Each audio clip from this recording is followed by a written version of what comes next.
କଥା ହେଲା ଯେଉଁ ପଦକ୍ଷେପ ପ୍ରଥମରୁ ନେବା କଥା ସରକାର ବିଳମ୍ବ କରିଛନ୍ତି ଏଇଟା ତ ନିଶ୍ଚିତ କଥା, ଏଥିରେ କିଛି ନାହିଁ। କିନ୍ତୁ ବିଜେଡି କେଉଁ ମୁହଁରେ କହୁଛି? ବିଜେଡି ଯେଉଁ ତାର 24 ବର୍ଷ ସରକାରରେ ନୈତିକତା ଦୃଷ୍ଟିରୁ କୌଣସି ମନ୍ତ୍ରୀ କେବେ କ'ଣ ଇସ୍ତଫା ଦେଇଛନ୍ତି? ଇଭେନ୍ କି ତିନିଟା ହତ୍ୟା ମାମଲାରେ ଜଣେ ମନ୍ତ୍ରୀ ସମ୍ପୃକ୍ତ ହେଲା ପରେ ବି ସେ ତ ଇସ୍ତଫା ନେଲେ ନାହିଁ, କାହିଁ ନୈତିକତା ଦୃଷ୍ଟିରୁ? ତାହେଲେ ନୈତିକତାର କଥା କ'ଣ କହ? ବିଲକୁଲ ନାହିଁ। ଗୋଟିଏ କଥା ହେଲା, ଗୋଟେ ଘଟଣାଟେ ଘଟିଲା, ଏଇଟା ଗୁରୁତର ଘଟଣା, ଏଥିରେ କିଛି ସନ୍ଦେହ ନାହିଁ।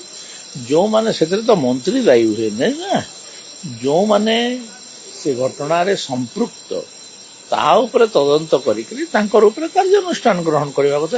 ଏଇଟା ହିଁ କଥା। ରାଜ୍ୟସଭା ନିର୍ବାଚନରେ ଅତି ଶୋଚନୀୟ ପରାଜୟ ପରେ ସେମାନଙ୍କ ପାଖରେ ବିକଳ୍ପ କ'ଣ ଅଛି?